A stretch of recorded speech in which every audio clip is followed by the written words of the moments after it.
আসসালামু আলাইকুম। তো আরেকটি নতুন ভিডিও নিয়ে আপনাদের সামনে হাজির হলাম। তো এসএসসি পরীক্ষায় যারা আশানুরূপ হয়তো কোনো সাবজেক্টে আশানুরূপ মার্কস পায়নি, হয়তো পরীক্ষা ভালো দিয়েছে কোনো কারণে ভালো নম্বর আসেনি, তো সেক্ষেত্রে তখন একটা পুনর্নিরীক্ষার আবেদনের সরকার সুযোগ রেখেছে। তো সেই পুনর্নিরীক্ষার আবেদন করলে তারা পুনরায় সেটি খাতাটি চেক করবে যে মার্কস কোনো প্রশ্নে মার্কস দিয়েছে কিনা বা হয়তো টোটাল মার্কস গণনা করতে ভুল হয়েছে কিনা। তো খাতাটি পুনরায় নিরীক্ষার একটা সুযোগ আছে। তো চলুন তাহলে ভিডিওটা শুরু করি। ভিডিওটা শুরু করার আগে ছোট্ট একটি রিকোয়েস্ট করি, আমাদের চ্যানেলে যদি কেউ নতুন দর্শক হয়ে থাকেন দয়া করে চ্যানেলটিকে সাবস্ক্রাইব করবেন, পাশে থাকা বেল আইকনটি প্রেস করে দিবেন, ভিডিওটিকে লাইক দিবেন, কমেন্টস করবেন এবং বেশি বেশি শেয়ার করবেন এবং ছড়িয়ে দিবেন সবার মাঝে। তো চলুন তাহলে ভিডিওটা শুরু করি। তো ভিডিওটা শুরু করার আগে আমরা একটা ব্রাউজার ওপেন করে সরকার নির্ধারিত যে ওয়েবসাইট rescrutiny.edu.boardresult.gov.bd এই ওয়েবসাইটে আমরা আসলাম। এই ওয়েবসাইটে আসার পরে এখানে এই ল্যান্ডিং পেজে সরাসরি চলে আসবে। তো এই ওয়েবসাইটে আসার পরে তারপরে এখানে বোর্ড সিলেক্ট করতে হবে, সিলেক্ট ইউর বোর্ড, অর্থাৎ আপনি যে বোর্ড থেকে পরীক্ষা দিয়েছেন সেই বোর্ড সিলেক্ট করা হলো। তারপরে হচ্ছে রোল নাম্বার সিলেক্ট করতে হবে। তো রোল নাম্বারটি আপনার রেজিস্ট্রেশন নাম্বার দেখে রোল নাম্বারটি দিয়ে দেওয়া হলো। তো নিরাপত্তার খাতিরে আমি এই রোল নাম্বার, মোবাইল নাম্বার এগুলা ব্লার করে রাখবো যাতে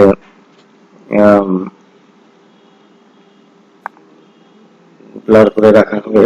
তার রোল নাম্বার দেওয়া হলো। তারপরে এখন রেজিস্ট্রেশন নাম্বার,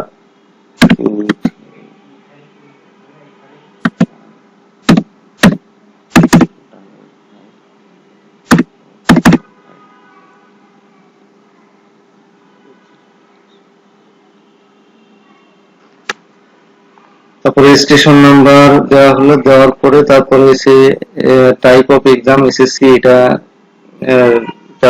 বাই ডিফল্ট দেওয়াই থাকবে। তারপরে passing of year by default দেওয়াই থাকবে। তারপরে হচ্ছে সাবমিট। সাবমিট করলে এখন এখানে রোল নাম্বার, রেজিস্ট্রেশন নাম্বার দেওয়ার জন্য স্টুডেন্টের নাম, রোল নাম্বার, রেজিস্ট্রেশন নাম্বার এটা অটোমেটিক চলে আসবে এবং ফোন নাম্বার, আপনি যদি আগে ফোন নাম্বার ইউজ করে থাকেন তার ফোন নাম্বারটিও অটোমেটিক চলে আসবে। তারপরে চুজ সাবজেক্ট, এখন কোন সাবজেক্টে আপনি হচ্ছে মানে পুনর্নিরীক্ষাটা করতে চান। যে সাবজেক্টে আপনার হয়তো পরীক্ষা ভালো হয়েছে কিন্তু আশানুরূপ নাম্বার পাননি, তাহলে সেই সাবজেক্ট সিলেক্ট করলে অটোমেটিক এখানে এই যে সাবজেক্ট সিলেক্টেড সাবজেক্টটা চলে আসবে।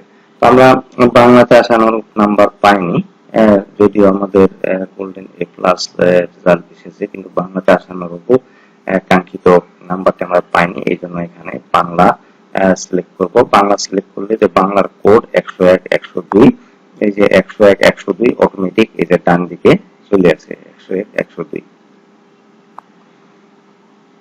তারপরে প্রসিড টু পেমেন্ট, এখন পেমেন্টে যেতে হবে এবং প্রতি সাবজেক্টের জন্য 150 টাকা করে, তাহলে 2 সাবজেক্টের জন্য বাংলা ফার্স্ট ক্লাস পেপার, তাহলে 300 টাকা এখানে অটোমেটিক চলে এসেছে।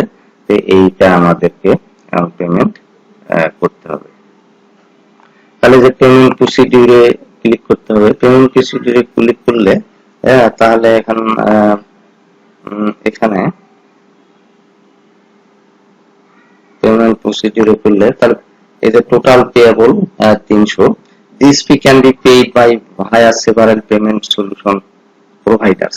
এখানে বেশ কিছু সলিউশন প্রোভাইডার আছে। তাহলে যদি আমরা দেখতে চাই যে সি ডিটেইলস, যদি আমরা দেখতে চাই তাহলে যে এসএসসি 2026 এর ফল পুনর্নিরীক্ষার আবেদন পোর্টালের কাস্টমার কেয়ার কল সেন্টার, এই যে প্রতিদিন সকাল 9টা থেকে বিকেল 5টা পর্যন্ত এটা কাস্টমার কল সেন্টার আছে। আবার এই নাম্বারে কিন্তু টাকা দেওয়া যাবে না।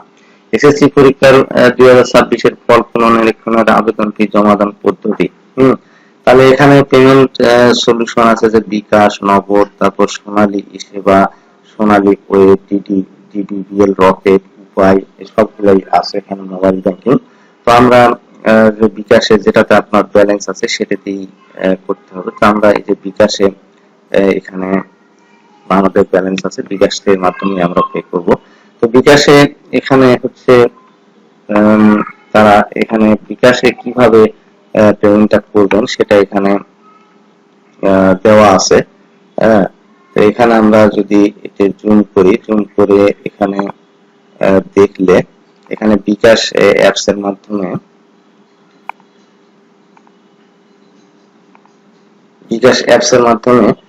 বিকাশ অ্যাপসে গেলে এই যে এডুকেশন ফি একটা অপশন পাওয়া যাবে।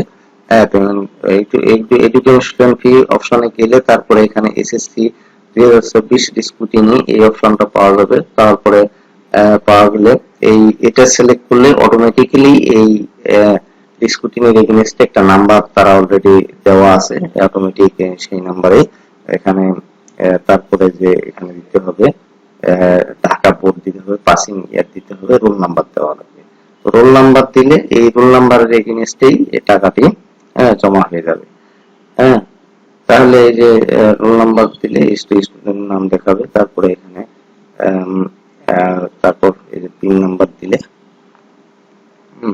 এখানে নিচে দেওয়া আছে এই যে সিলেক্ট ইউর এসএসসি 2026 স্কুটিনি, তারপর board number, passing of year, roll number এটা দিলে তারপর স্টুডেন্ট নেম, রোল কোড এগুলো এখানে দেখাবে। দেখার পরে তারপরে এখানে এই যে ট্যাব কনফার্ম পেমেন্ট, পেমেন্টটা কনফার্ম করার জন্য ট্যাব চাপতে হবে। ট্যাব চেপে দিলে তারপর পেমেন্ট ইজ সাকসেসফুল দেখাবে, সাকসেসফুল দেখালে তারপরে এখানে আপনি এটা রিসিপ্ট দেখতে পাবেন।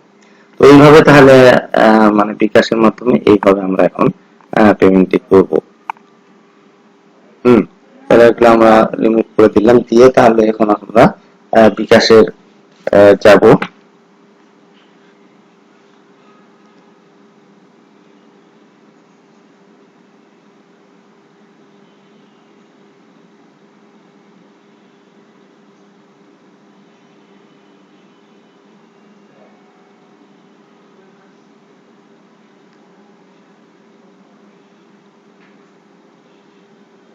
এডুকেশন ফি, তারপরে এসএসসি 2026 স্কুটিনি,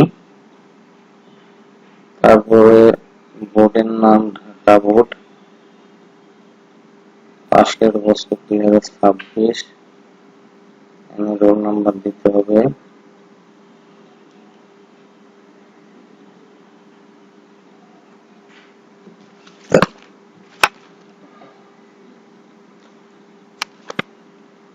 রোল নাম্বারটি ঠিকভাবে দিতে হবে, কারণ রোল নাম্বারের এগেইনস্টেই কিন্তু নাম্বারটি মানে টাকাটি জমা হবে।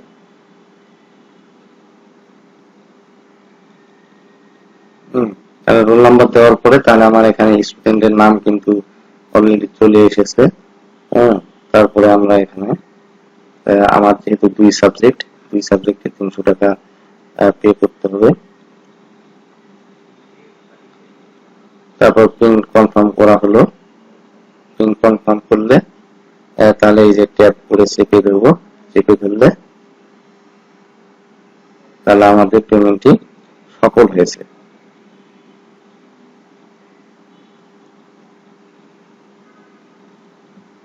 পেমেন্টটি সফল হয়েছে, আমরা পেমেন্টটি একটা স্ক্রিনশট নিয়ে রাখলাম। তারপরে হচ্ছে এখানে পেমেন্ট দেওয়ার পরে তারপরে এখানে যে সাবমিট দিব, সাবমিট দেওয়ার পরে তারপরে এখানে যে পেমেন্ট ভেরিফাইড সাকসেসফুলি, তাহলে পেমেন্টটা আমাদের সাকসেসফুলি ভেরিফাইড হয়েছে।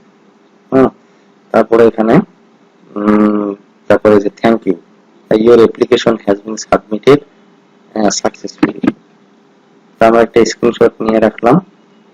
তারপরে এখানে যে ক্লোজ অপশন আছে, তাহলে ক্লোজ অপশনে গিয়ে তখন যখন আমরা টাকাটা বিকাশে পেমেন্ট করেছি তখন এখানে নেট পেয়েবল 00, 300 ছিল সেটা 00 হয়ে গেছে। তার মানে যে টোটাল পেইড বিডিটি 300, তাহলে টোটাল আমরা 300 টাকা পরিশোধ করেছি। পরিশোধ করলে তাহলে এখানে ক্লোজ দিতে হবে। হ্যাঁ, দেওয়ার পরে তাহলে আমাদের আবার হোম পেজে চলে আসছে। তো সুপ্রিয় দর্শক, তাহলে যদি কোন সাবজেক্টের কোন পুনর্নিরীক্ষার আবেদন করতে চান, যদি দেখতেছেন যে আমার পরীক্ষা ভালো হয়েছে কিন্তু আশানুরূপ নাম্বার আসেনি, হয়তো কোনো কারণে নাম্বার আশানুরূপ আসে নাই, হয়তো কোনো মিস্টেক হয়েছে বা কোনো টিচার ভুল করতে পারে, হ্যাঁ, বা নাম্বার গণনা করতে ভুল করতে পারে, বা কোনো প্রশ্নে মার্কিং করে নাই, হ্যাঁ, তো এটা পুনর্নিরীক্ষার আবেদন করতে চাইলে তো পুরো বিষয়টি কিভাবে করবেন আমি হাতে কলমে আপনাদেরকে দেখিয়ে দিলাম। তো আশা করি বুঝতে পেরেছেন। তো ভিডিও থেকে উপকৃত হয়ে থাকলে দয়া করে চ্যানেলটিকে সাবস্ক্রাইব করবেন, ভিডিওটিকে লাইক দিবেন, কমেন্টস করবেন এবং বেশি বেশি শেয়ার করবেন এবং ছড়িয়ে দিবেন সবার মাঝে। তো আজ এ পর্যন্তই, আল্লাহ হাফেজ।